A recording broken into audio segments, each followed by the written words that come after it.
One of the notions that has arisen in recent years is that Christians and churches should not be involved in the culture war, because after all, we are supposed to be gospel-centered, and if we get involved in culture, then we will become distracted from our true mission, our core identity as Christians.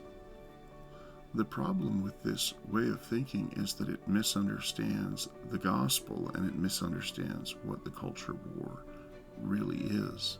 The gospel is not simply that Jesus died on the cross and people can have forgiveness. That is, of course, at the very heart of things. But in presenting the gospel, Paul says that our faith is that Jesus has not only died, but has been raised from the dead and has been installed as Lord of Lords. If you believe in your heart and confess with your mouth that God has raised Jesus from the dead, you will be saved.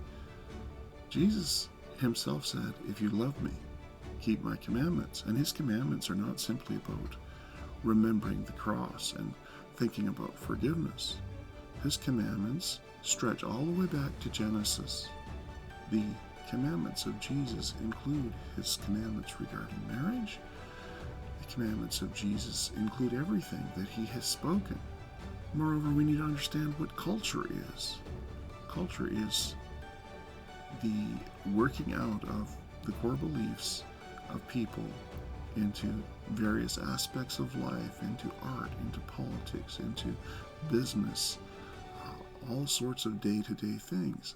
If Jesus is not Lord of those things, then he is not Lord at all. So we must understand that culture is not something we can be indifferent to. Then we must also understand where the culture war comes from. The culture war was not invented in 1970 or 1990. God himself imposed the culture war in Genesis 3:15 when he said to the serpent, I will place enmity between you and the woman, between her seed and your seed. Now the serpent himself cannot have seed. So where does he get it? Well, it's stolen from the woman. It's human beings who have sided with him. Therefore, there is going to be an antithesis, an enmity. We are to do everything within our obedient power to be at peace with all men. But we are not to be disobedient in order to be at peace with all men. There is an antithesis. There is a warfare, an enmity between the seed of the woman and the seed of the serpent. And it always will take place in the arena of culture, in the arena of how life works out in the world. Otherwise, we are not living in the Lordship of Jesus Christ at all. We are living in an arena where we believe that that which is not Christ can be Lord, when that which opposes Christ ought to be in charge.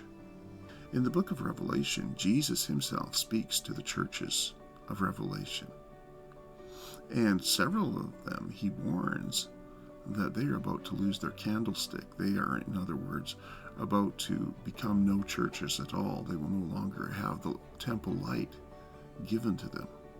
And what is the cause of that? Well, in a lot of cases, it is not because they have forgotten what moderns would say the gospel is. It's not that they have forgotten the cross. It's not that they have forgotten about forgiveness.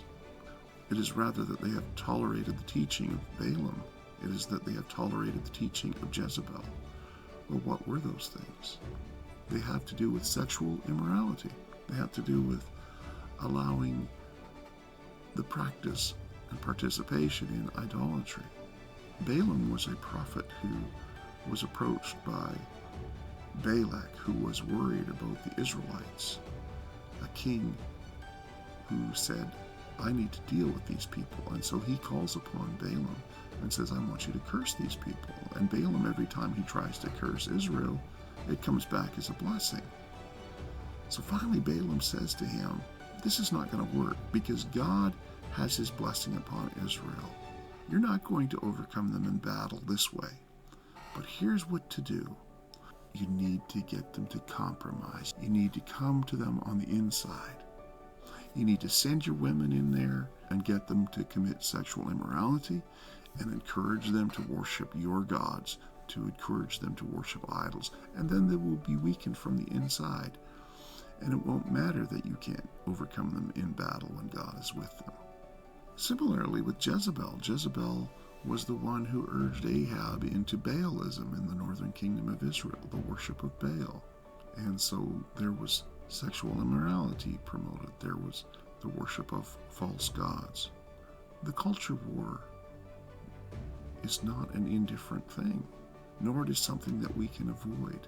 We must resist the teaching of Balaam. We must resist the teaching of Jezebel. We must press the claims of Jesus Christ in every area of life. That is our calling as the people of God. In order to be gospel-centered, we must fight the culture war. The alternative is not to end the culture war, but simply to join the wrong side, to ally ourselves with the seed of the serpent. The choice is never to be culture war or no culture war. The choice is to be under the Lordship of Jesus Christ or resisting the Lordship of Jesus Christ.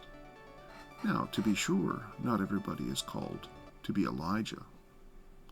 Some people are called to be Obadiah, who quietly fed and housed those who opposed Ahab and Jezebel. He may not have been on the front lines, but he was doing a valuable service for the people of God. But note, these people that he is supporting are those who oppose Ahab and Jezebel's program. Obadiah is not somebody who is in opposition to Elijah. Oh, you're not being gospel-centered. No, he is doing something that is complementary to what Elijah is doing. Not everybody is called to be a prophet, but everybody is called to be faithful.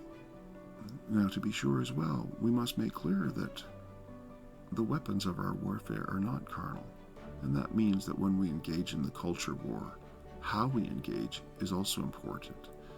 It doesn't mean that everything goes just because we have to be engaged in this battle. Our strategies in this war start in worship. They do not start in politics, they start in worship. Our goals and methods start with Jesus, but the warfare itself extends into all of life. Why? Because Jesus is King of Kings and Lord of Lords. Jesus is the risen ruler of the world, whether the world recognizes it or not. To be gospel-centered is to proclaim the saving rule of King Jesus. And therefore, to be gospel-centered means that we must proclaim and live out what Jesus says regarding marriage, regarding sexuality, regarding what love is, regarding everything.